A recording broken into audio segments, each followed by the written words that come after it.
20절 한 절 말씀을 우리 합독하도록 하겠습니다. 마태복음 5장 20절 말씀입니다. 신약성경 6페이지 마태복음 5장 20절 우리 한 절 말씀 우리 합독하겠습니다. 시작. 내가 너희에게 이르노니 너희 의가 서기관과 바리새인보다 더 낫지 못하면 결코 천국에 들어가지 못하리라. 아멘. 우리 말씀의 제목을 같이 한번 읽어봅시다. 시작. 서기관과 바리새인보다 더 나은 의. 오늘 이 본문의 말씀을 주님께서 청중들에게 하셨을 때 이 말씀을 듣는 청중들은 굉장히 큰 충격을 받았을 겁니다. 왜냐하면 이 당시에 서기관과 바리새인이라고 한다면 그 당시에 하나님을 제일 잘 믿는 사람이라고 여겨졌던 사람들이기 때문입니다. 사람들은 관습적으로 이렇게 생각했습니다. 천국에 두 사람밖에 들어갈 수 없다면 한 사람은 서기관이고 한 사람은 바리새인일 것이다. 이렇게 말할 정도로 이 서기관과 바리새인들은 전형적인 종교인들이었습니다. 이 사람들을 따라하기 힘들 정도로 정말 하나님을 잘 믿는 사람들로 그 당시 여겨졌던 사람들이 바로 서기관과 바리새인들이라는 얘기입니다. 그런데 오늘 주님은 뭐라고 이야기하고 계신다고요? 우리가 서기관과 바리새인보다도 더 나은 의를 갖지 못하면 그 사람은 절대로 천국에 들어갈 수 없다. 이렇게 지금 선언하고 계신다는 얘기입니다. 그렇다면 도대체 서기관과 바리새인에게 어떤 문제점이 있기에 지금 이렇게 선언하시는 걸까? 우리 말씀 요약 1번 우리 같이 한번 읽어보도록 하겠습니다. 주보에 나와 있는 말씀 요약이 1번입니다. 시작. 서기관과 바리새인의 문제점. 오늘 본문에서 언급되어지는 이 서기관은 어떤 사람이냐면 성경을 필사하는 사람입니다. 이 사람들에 의해서 성경이 기록되어졌고 그리고 이 사람들은 성경을 기록할 뿐만 아니라 이 성경을 연구하고 성경을 가르치는 전문 율법학자들이 바로 이 서기관들이었던 겁니다. 그러니까 그 당시에 율법에 관한 한 가장 전문가라고 할 수가 있다는 얘기입니다. 오늘날로 얘기하자면 목회자에 준하는 사람이 바로 이 서기관인 거죠. 바리새인들은 어떤 사람이냐? 바리새인은 평신도에 속하는 사람들입니다. 그러나 이 바리새인들은 하나님의 말씀, 이 율법의 말씀을 하나라도 빠뜨리지 않고 잘 따르고자 엄격하게 애를 썼던 사람들이 바리새인들입니다. 어찌하든 죄악으로부터 자신을 분리해서 거룩함을 지키려고 했던 무리들, 그 무리들이 바로 바리새인이었던 거예요. 바리새, 이 이름 자체가 불리하다라는 의미를 가지고 있습니다. 그래서 믿음이 좋은 사람으로 여겨졌던 사람들 하면은 바로 서기관과 바리새인들이에요. 그런데 오늘 예수님은 어떻게 보면 사람들이 보기에 진짜 신앙 좋고 믿음 좋다라고 얘기하는 이 서기관과 바리새인들을 크게 꾸짖으시면서 신랄하게 비판하고 계신다는 얘기입니다. 우리가 마태복음 23장에 가보면요, 이 서기관과 바리새인들을 향해서 화 있을진저 외식하는 서기관과 바리새인들이여 라고 하면서 예수님께서 7가지 화를 선포하시는 것을 또한 보게 됩니다. 주님이 이 서기관들을 향해서 화 있을진저라고 얘기하시고 이 서기관과 바리새인들보다 더 나은 의를 갖지 못하면 천국에 들어갈 수 없다라고 이렇게 언급하시면서 이렇게 엄하게 꾸짖으시고 혼내시는 이유가 무엇일까요? 무엇 때문에 이들을 향해서 이렇게 주님은 신랄하게 비판하시는 걸까요? 이들이 겉으로 보기에는 잘 믿는 것처럼 보인다라는 거예요. 그런데 이들의 신앙에는 치명적인 왜곡이 있다라는 얘기입니다.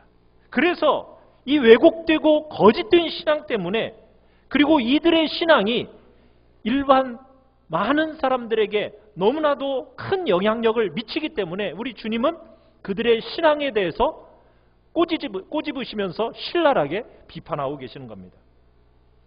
그런데 여기서 중요한 것은 뭐냐? 여러분, 이들의 모습이 우리의 모습이 될 수도 있다라는 사실입니다. 이 바리새인과 서기관들의 모습 속에서 우리의 모습이 고스란히 녹아져 있다라는 거예요. 그래서 우리 역시 이 신앙이 왜곡될 수 있기 때문에 우리 주님께서는 본문을 통하여서 그리고 복음서를 통하여서 서기관과 바리새인들의 그 문제점을 구체적으로 신랄하게 비판하시고 그리고 그들의 문제점을 말씀하고 계시는 겁니다. 그렇다면 이 서기관과 바리새인들의 문제가 무엇일까요? 전체적으로 4가지 관점에서 볼 수가 있습니다. 자, 우리 말씀 요약의 1번을 같이 한번 읽어봅시다. 시작. 마음이 아닌 행동과 바깥에 초점을 맞춘다. 이 서기관과 바리새인들의 종교는 마음이 아닌 행동과 바깥에 초점을 맞추고 있다는 얘기입니다. 이 사람들이 간음이나 도둑질이나 살인이나 우상숭배 이런 구체적인 행위 그리고 바깥으로 드러나는 그런 악에 대해서는 철저하게 아주 엄격하게 지켰습니다. 그러한 죄를 범하지 않으려고 몸부림을 쳤어요. 그런데 이 모든 것들을 불러오는 근원, 그 근원은 무엇입니까? 마음이에요. 마음. 그렇죠. 우리의 마음 속에서 추한 생각, 욕심, 미움, 분노, 하나님을 향한 냉랭함 이런 것들에 대해서 이 서기관과 바리새인들이 관심이 없었다는 거예요. 마음에는 관심이 없어요. 이 사람들은 신앙을 구체적인 행동이나 또 밖으로 드러나는 무엇에 의해서 좌우된다고 생각한 거예요. 그래서 이것이 이들에게 있어서 치명적인 문제였습니다. 물론 기독교는 신앙에 있어서 삶과 행위가 요구가 되어져요.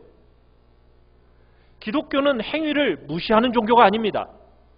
여러분이 혹시 마음으로 믿어 그러나 내가 하지 않을 뿐이야, 여러분 그것은 잘못된 신앙입니다.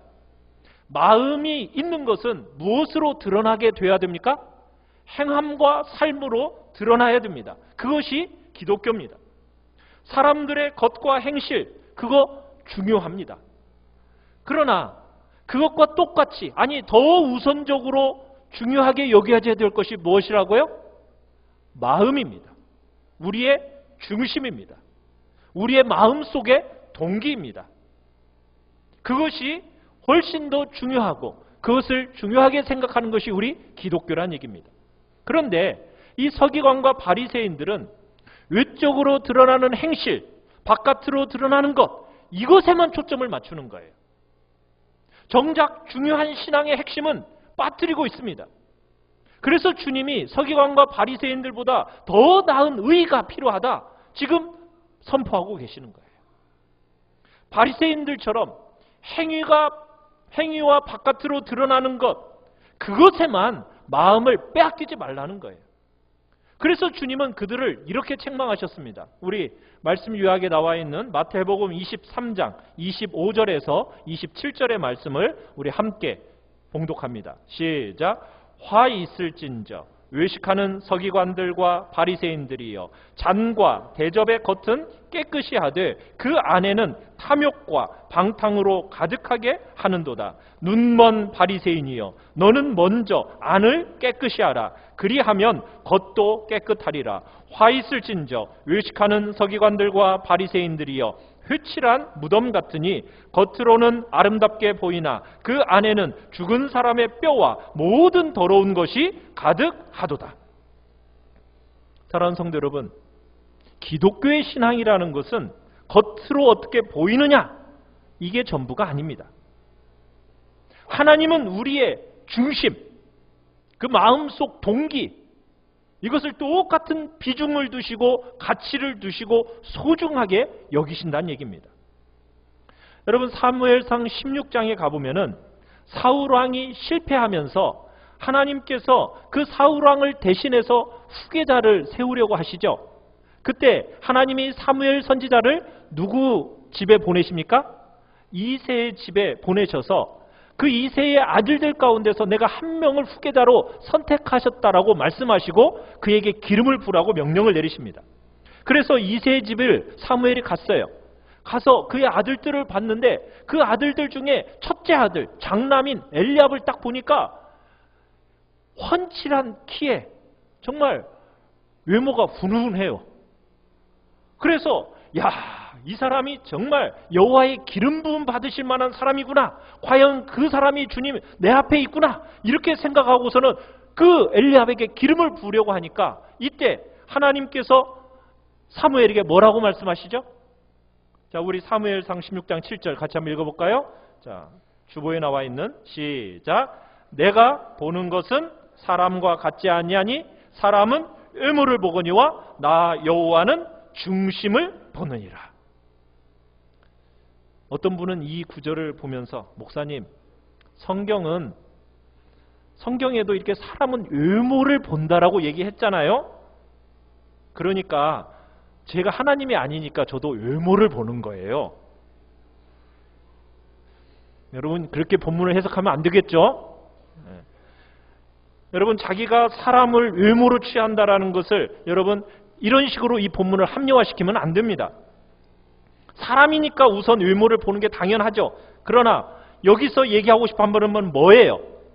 하나님이 중심을 보시는 분이니까 나의 중심, 나의 동기, 나의 마음의 욕구, 내가 이런 것까지 하나님 앞에서 잘 다스림 받겠다. 하나님께서 받으시도록 내 마음을 잘 다스리겠다. 이런 마음을 가져야죠. 다른 사람에 대해서도 마찬가지죠. 그래, 참으로 외모를 볼 게 아니라 그 마음을 내가 봐야겠다는 그 하나님의 관점으로 보라는 얘기입니다. 사랑하는 성도 여러분, 정말 우리의 행위뿐만 아니라 하나님은 우리의 마음속 동기, 하나님은 그 동기를 보시고 중심을 보시고 평가하십니다. 이런 면에서 신앙생활을 바르게 하는 참된 성도는 안과 밖이 같아야 돼요. 그렇다고 해서 우리가 다 똑같을 수는 없어요. 불일치할 수밖에 없는 게 우리 인간이죠. 그렇지만 우리는 속과 겉이 최대한 일치시키도록 주님 앞에서 우리는 그렇게 노력하며 살아가야 됩니다. 우리의 됨됨이가 말과 행실을 통해서 드러나는 그곳에 참 신앙의 핵심이 있다는 겁니다. 서기관과 바리새인들은 속은 그대로 둔 채 그냥 겉만 깨끗하게 다루는데 힘쓴 거예요.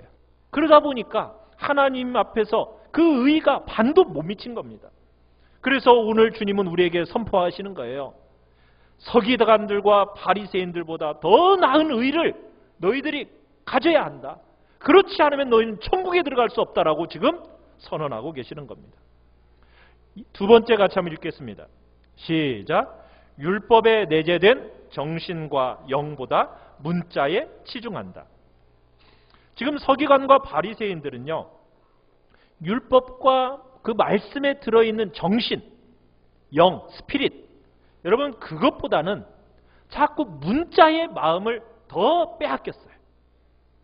율법이 말하고 여겨지는 것이 무엇입니까? 외적으로 행하려고 애쓰지만 그 율법이 뜻하는 정신이 있잖아요. 그죠? 율법의 핵심이라고 말할 수 있는 영, 그거 자꾸 빠뜨리는 거예요. 그래서 주님이 가장 자주 부딪힌 부분이 뭐였냐면 안식일 이 문제 때문에 이 바리새인과 서기관들과의 주님과의 항상 부딪힘이 있었어요. 한 예가 안식일에 밀밭을 제자들과 함께 지나가고 있을 때 제자들이 배가 고팠어요. 그래서 어떻게 했죠? 밀이삭을 잘라서 비벼서 후 풀어 먹었습니다. 자, 그것을 바리새인들이 보고서는 뭐라고 말했어요? 안식일을 어겼다라고 하면서 문제를 제기했어요. 그때 예수님이 뭐라고 말씀하셨을까요? 자, 우리 마태복음 12장 7절 우리 같이 한번 읽어봅시다. 시작. 나는 자비를 원하고 제사를 원하지 아니하노라 하신 뜻을 너희가 알았더라면 무죄한 자를 정죄하지 아니하였으리라. 주님이 또 안식일에 한쪽 손 마른 병자를 고쳐주셨습니다. 그러자 또 바리새인들이 안식일을 범했다라고 이의를 제기했어요. 그러자 주님이 또 말씀하시죠. 자, 우리 마태복음 12장 11절로 12절 또 읽어봅시다. 시작. 너희 중에 어떤 사람이 양 한 마리가 있어 안식일에 구덩이에 빠졌으면 끌어내지 않겠느냐. 사람이 양보다 얼마나 더 귀하냐. 그러므로 안식일에 선을 행하는 것이 옳으니라. 사랑하는 성도 여러분, 하나님이 우리에게 율법을 주실 때 그 율법을 주시면서 기대하고 원하신 것은 어떤 것이었을까요? 자비입니다. 자비의 마음이에요. 여러분, 율법의 본질적인 정신이 뭐죠? 사랑과 자비입니다. 구약의 하나님께서 그렇게 적어놓으신 율법의 그 깊숙한 정신의 내용은 사랑과 자비예요. 그런데 이 서기관들과 바리새인들은 이 정신은 잃어버렸어요. 그냥 문자, 문구 그것만 붙들고서는 지키겠다라는 거예요. 정신을 지켜야, 율법의 정신을 지켜야죠. 그런데 율법의 정신은 간과한 채 그냥 율법의 문자, 문구 그거의 의미에만 접근하면서 율법을 지키지 않는다고 여겨지는 사람을 어떻게 합니까? 정죄하고 판단하고 죽이는 데에만 앞장을 쓴 거예요. 사랑하는 성도 여러분, 율법 정신의 핵심은 무엇이라고요? 사랑과 자비입니다. 공동체를 이루고 살면서 누군가에게 생명을 주는 거예요. 누군가를 아끼는 겁니다. 누군가를 사랑하고 섬기고 희생하는 겁니다. 겉으로 볼 때는 율법을 지키는 것 같아요. 그런데 속으로는 정죄하고 판단하고 죽인다면 그게 율법을 지키는 것입니까? 그건 율법을 지키는 것이 아니라는 거예요. 옳다, 그르다. 여러분, 그것을 주장하면서 다른 사람을 정죄하고 판단하고 죽이려고 해서는 안 된다는 거예요. 율법은 목적이 어디에 있기 때문에, 살려내는 데에 목적이 있기 때문에 그 잊어서는 안 된다는 거예요. 그런데 바리새인과 서기관들의 치명적인 오류가 무엇입니까? 그들은 율법을 지키고 말씀 따라 살아간다라고 표방을 하면서 사람들을 실상은 정죄하고 판단하고 죽였던 거예요. 그래서 하나님의 주님께서 이 서기관과 바리새인들의 의를 신랄하게 책망하셨던 거예요. 우리 세 번째 같이 한번 읽어봅시다. 시작. 자기 의에 빠져 말씀을 지키는 듯하며 어긴다. 이 서기관과 바리새인들은 하나님의 말씀을 지키는 것 같은데 어겨요. 서기관과 바리새인들은 살인하지 말라, 이 계명 앞에 정작 율법의 정신은 빠뜨려요. 여러분, 살인하지 말라라는 이 말 속에는 그냥 살인만 하지 않으면 된다라고 여러분 그렇게 해석할까요? 그렇게 해석해서는 안 되죠. 살인하지 않는 것으로 다 되는 게 아니에요. 주님은 그 살인하지 말라라는 그 계명 속에 그 정신을, 무슨 정신을 집어넣었겠습니까? 내 이웃을 내 몸처럼 사랑하라는 그 율법의 정신이 들어가 있는 거예요. 그걸 제대로 해석해내야죠. 그런데 율법이 금지하는 조항 안 하기만 하면 되고, 그렇게 율법을 그렇게 지키면 그렇게 하는 것이 지키는 거다, 그게 아니라는 거예요. 율법이 원하는 정신, 그 바른 의미, 그걸 살려내서 적극적으로 행하기를 원하신 거예요. 그런데 서기관과 바리새인들은 전혀 그것을 살려내지 못하고 그냥 안 하면 됐어라는 그런 마음만 가지고 자기는 율법을 지켰다라고 생각하니까 뭐로만 가득해진지 아십니까? 자기 의만 가득해. 자기 의. 여러분, 이게 신앙의 건강한 척도를 측정하는 중요한 잣대가 돼요. 자기 의라는 게. 여러분, 성경이 가르치는 대로 하나님의 말씀을 준행하면요, 자기 의라는 것이 들어설 자리가 없습니다. 자기가 만들어낸 그 의라는 것이 자리할 틈이 없다고요. 그래서 여러분, 성경에 나오는 위대한 하나님의 사람들, 특별히 사도 바울 같은 사람은 위대한 사람으로서 죽기 전에 자신을 뭐라고 얘기했습니까? 나는 죄인 중에 괴수다. 나는 가장 악하고 추한 자 중에 추한 정말 괴수다라고 하나님 앞에서 고백했어요. 하나님이 나를 의롭다고 여겨주시지 않는다면, 정말 하나님이 내게 예수 그리스도의 그분의 의를 전가해 주시지 않는다면 나를 지지해주고 나를 스스로 세울 만한 어떤 의도 나에게는 없다. 그렇게 사도 바울은 고백하면서 자기의 사역을 마무리하는 그 마지막 순간에 자신을 뭐라고 외쳤어요? 나는 죄인 중에 괴수다. 이렇게 고백했던 거예요. 그런데요, 자기 의에 빠지면 어떻게 되는지 아세요? 여러분, 바리새인과 세리의 그 기도하는 비유를 예수님이 드셨잖아요. 바리새인은 뭐라고 얘기합니까? 나는 저 세리와 같지 아니함을 감사하나이다. 자기 의에 가득한 사람은 다른 사람과 비교하면서 내가 마치 뭔가를 가진 것처럼 착각하는 사람들이 바로 자기 의에 빠진 사람들이에요. 하나님이 여겨주시는 의, 하나님이 나를 의롭다 하고 판단하시는 그 의, 그런 것에 대해서는 전혀 생각하지 않고 그저 자기 스스로 자기를 의롭다고 생각하는 그 의, 여러분, 그건 하나님 앞에서 가장 싫어하시는 거예요. 하나님이 싫어하시는 거예요.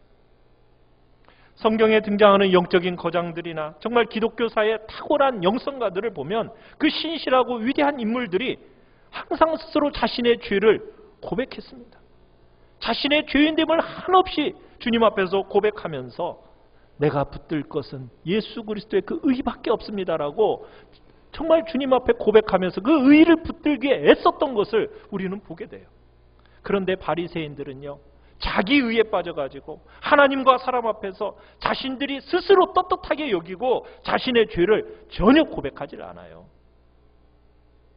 사랑하는 성도 여러분, 이 모습이요, 우리 한국교회에 정말 많은 성도들의 모습 속에 들어있다는 걸 아십니까?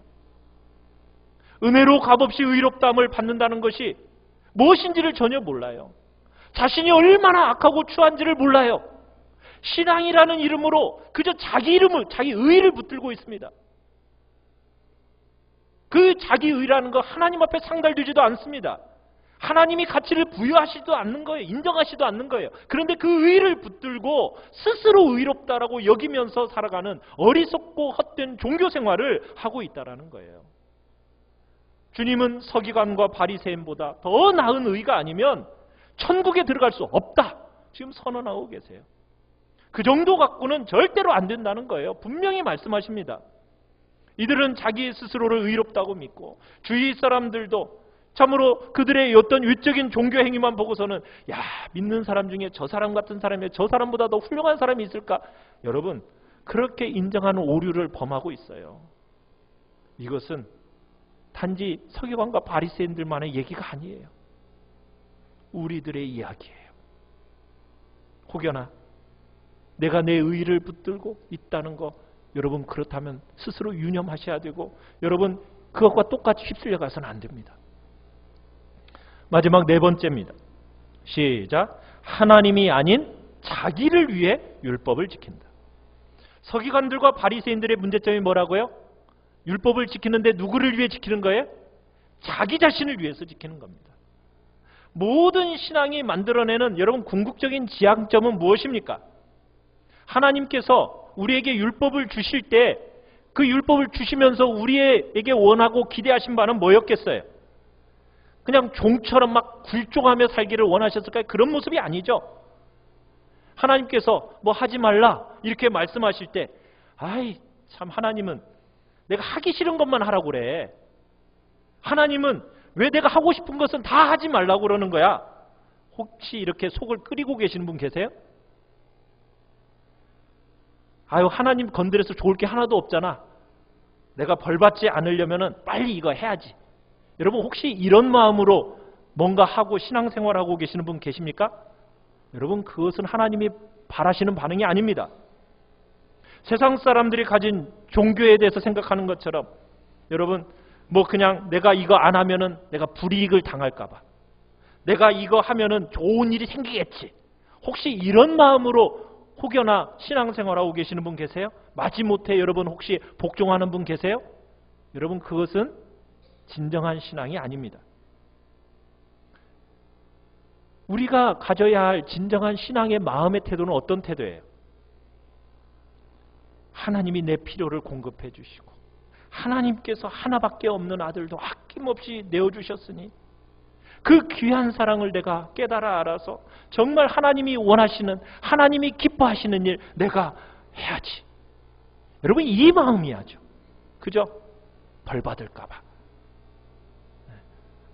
아니면은 하나님이 내가 이렇게 하면 좋은 거 주시, 이런 마음으로 신앙생활하는 게 아닙니다. 정말 하나님이 나를 위해서 해주신 것이 너무 감격스러워서 하나님의 그 말씀을 사랑하면서 어떻게 하면 내가 하나님을 기쁘시게 할까? 어떻게 하면 내가 하나님을 영화롭게 할까? 내가 어떻게 하면 그 하나님의 선하시고 아름다운 성품, 그 은혜의 부여함을 마음껏 드러낼 수 있을까? 여러분, 이런 마음으로 율법을 지키고 이런 마음으로 율법을 순종하는 거죠. 이게 진짜 신앙인의 모습 아니겠어요? 그런데 서기관과 바리새인들이 어떤 마음으로 율법을 지켰다고요? 하나님을 드러내고 하나님을 높이고 하나님을 영화롭게 하는 것이 아니라 누구를 드러내려고요? 자기 자신을 드러내려고, 자기를 기쁘게 하려고, 자기를 유익하게 하려고 율법을 지켰다라는 거예요. 자기 이름과 자기 업적을 남기고자, 다른 사람의 이목만을 생각하면서 그 이목을 집중해서 다른 사람들에게 보여서 칭찬 듣고 자랑할 거리를 얻기 위해서 율법을 지켜나갔다는 거예요. 여러분, 사람들의 이목을 끌기 위한 신앙생활은 서기관과 바리새인들의 의입니다. 그것으로는 절대로 천국에 들어갈 수 없다는 거예요. 2번 우리 같이 한번 읽어봅시다. 시작. 하나님으로 충분한 신앙. 사랑하는 성도 여러분, 여러분들은 하나님을 영화롭게 하고 하나님만 좋으시다면 여러분 좀 부족해도 괜찮습니까? 여러분 하나님만 영화롭게 한다면 여러분 병들어도 괜찮아요? 여러분 하나님만 영화롭게만 할 수 있다면 여러분 고난받아도 좀 괜찮습니까? 아멘이 안 나오죠? 여러분 하나님을 영화롭게만 할 수 있다면 여러분 아무 관계 없어요? 여러분 이게 진짜 신앙의 중심입니다. 그런데 서기관과 바리새인들의 진입 문제는 뭐예요? 하나님이 아니라는 거예요. 자기가 좋아야 된다는 거예요. 여러분 서기관과 바리새인, 여러분 그 바리새인과 세리의 비유에서 보듯이요, 정말 바리새인이 기도하는 그 기도의 내용을 한번 살펴보십시오. 정말 그가 무슨 기도를 하던가요? 정말 하나님 앞에 간구하고 의지하는 내용은 하나도 없어요. 무슨 얘기만 있습니까? 그저 자기 자신에게 도취된 내용밖에 없어요. 뭐라고요? 나는 저 세례와 같지 아니합니다. 저는 1회에 2번씩 금식합니다. 금식이라는 것을 다른 사람들과 차별화시키는 그런 것으로 스스로 생각했다는 거예요. 여러분 성경에서는요, 금식이라는 것을 1년에 딱 한 번 대속죄일에만 하라고 율법으로는 정해져 있어요. 그런데 이 바리새인들은 자신의 경건을 과시하고 싶어서 일주일에 2번씩 금식한 거예요. 그리고 자기에게 빠진 나머지 하나님을 예배하는 마음도 없이 자기 자랑, 자기 칭찬, 여기에만 마음이 빼앗겨진 겁니다. 기도를 한다고 하면서 하나님을 찾고 하나님을 구하지 않아요. 예배를 드린다고 하면서 하나님을 높여드리지 않아요. 오로지 뭐에만 관심이 있어요? 자기. 어떻게 하면 나를 기쁘게 할까? 자기를 의지하고 자기를 즐거워하고 자기를 칭찬하는 데만 관심이 있다라는 거예요. 여러분 우리 한국교회 많은 성도들이 이런 식으로 예수님을 믿어요. 뭐라고 얘기해요? 목사님, 당연히 하나님이 영광 받으셔야지요. 그게 첫 번째라는 거 저 동의해요. 그런데요, 저도요 하나님 덕분에 잘 되면 좋잖아요. 여러분 하나님이 영광 받으신다라는 그 틈새를 비집고 누구를 집어넣고 싶어요? 나 자신을 집어넣고 싶은 거예요. 절대로 내가 첫 번째라고는 말 안 해요. 말은 누가 영광을 받으셔야 된다고 얘기해요? 하나님이 영광 받으셔야 된다고 얘기해요. 그런데 여러분 하나님이 영광 받으시면 내가 좀 안 돼도 괜찮냐고 물으면 그게 아멘이 돼요, 안 돼요? 안 되죠. 하나님이 영광 받으시면 제가 좀 불행해도, 가난해도, 병들어도, 실패해도 여러분 괜찮다고 하면 여러분 아멘이 돼야 안 돼요? 안 되죠? 왜 그래요? 뭐가 중심이라는 거예요? 중심에 누가 있다는 거예요? 하나님이 있습니까? 내가 있습니까? 내가 있다라는 거예요. 하나님만 드러나고 하나님이 영광 받으시면 그로 충분합니다. 여러분, 이것이 신앙의 핵심이라는 거예요. 그런데도 너무나도 많은 사람들이 하나님이 첫 번째라고 여기는 정답처럼 동의하지만 항상 자기를 붙여서 하나님 덕분에 나도 좀 잘 되면 좋잖아요 라고 하면서 자기를 끼워 넣는 거예요. 우리는 이렇게 신앙의 본질을 다 어그러뜨리고 어쨌든 자기를 기쁘게 하고 자기를 자랑하고 자기를 칭찬하고 자기를 높이고 싶어하는 그 왜곡된 경향성을 가지고 있다는 거예요. 바리새인과 서기관들에게서 그것을 보시고 그들의 의를 가지고는 안 된다는 거예요. 그들의 의를 가지고는 중심이 전혀 변화되지 않는 그런 인생은 절대로 하나님 나라에 들어갈 수가 없다. 서기관들과 바리새인의 그 의를, 그것보다 더 나은 의가 아니면은 아무도 하나님 나라에 이를 수가 없다라고 지금 선포하고 계시는 거예요. 우리 3번을 읽어봅시다. 3번 시작. 성도, 서기관과 바리새인보다 더 나은 의를 행하는 사람. 그런데 오늘 우리가 읽은 이 본문의 내용을 잘못 오해하면 이렇게 질문하는 사람들이 있어요. 아니, 그렇다면 아무런 공로도 자격도 없는 우리가 오직 하나님의 은혜로 천국 들어간다는 말이 아닌가요? 바리새인과 서기관보다도 더 훌륭하고 더 위대하게 그렇게 살아야만이 천국에 들어갈 수 있다는 말인가요? 여러분, 그런 말입니까? 아닙니까? 그런 말이 아니죠. 여러분, 하나님 앞에서 우리가 정말 자격을 구비해서 조건을 갖추어서 여러분 천국 백성이 될 사람이 있습니까? 없습니까? 아무도 없죠. 우리는 모태에서부터 죄를 갖고 태어나는 죄인이잖아요. 그러다 보니까 정말 하나님이 원하시는 기준, 하나님이 원하시는 조건을 갖추고 충족시킬 사람 이 땅에 아무도 없습니다. 또 어떤 사람은 이렇게 얘기해요. 아니, 공로 없이 자격 없이 은혜로 구원받는 거니까 내가 어떻게 살아도 아무렇게나 살아도 되는 거 아니에요? 예수 믿기만 하면 구원받을 수 있는 거 아니에요? 이렇게 말하는 사람도 있어요. 맞는 말입니까? 틀린 말입니까? 틀린 말이에요. 성경은 그런 종교를 가르치지 않습니다. 예수님을 믿으면은 삶의 변화가 있어야 된다는 거예요. 서기관과 바리새인보다 못하게 된다면 여러분 성경이 말하는 믿음이 아니라는 거예요. 여러분, 자격이나 공로나 조건으로 우리가 구원받는 건 아니에요. 그렇지만 은혜를 받으면은 뭐가 바뀝니까? 우리의 중심이 바뀌게 되어 있어요. 그렇지 않습니까? 은혜를 받으면은 하나님의 말씀을 사랑하게 되어 있어요. 은혜를 받으면은 그 말씀 따라 순종하고 싶은 그 열정이 우리 안에서 일어나는 겁니다. 이게 진짜 은혜 받고 구원받은 하나님의 백성의 모습이라는 거예요. 오직 하나님의 은혜, 그분의 사랑, 그분의 공로, 그게 아니라면 내가 하나님 앞에 설 수 없다.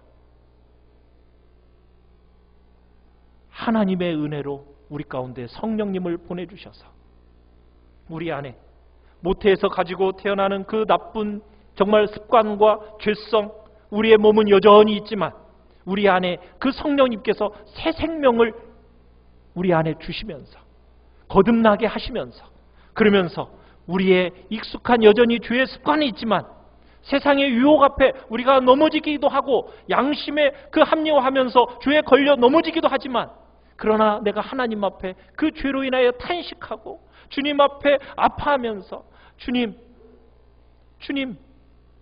앞에 제가 새롭게 되고 싶습니다. 이런 간절한 마음이 우리 안에 있는 거예요. 이게 진짜 믿는 성도의 모습입니다. 성령님을 선물로 우리에게 주시면서 하나님께서 우리에게 새 마음, 새 성품, 새 사람됨을 우리에게 주시는 거예요. 성령을 전적으로 의지하고 붙들므로 말미암아 우리의 몸을 쳐서 복종시키고 질그릇 조각 같은 위 연약한 몸 속에 정말 하나님께서 이미 시작한 구원과 하나님이 우리를 위하여 행하신 그 아름다운 성품과 덕과 선을 담아내는 그런 자리에 우리가 있게 된다고요. 사랑하는 성도 여러분, 우리가 여러분 봉사하고 정말 주님 앞에서 헌신하고 희생하는 것이 여러분이 천국을 들어가기 위해서 하는 겁니까? 아니죠.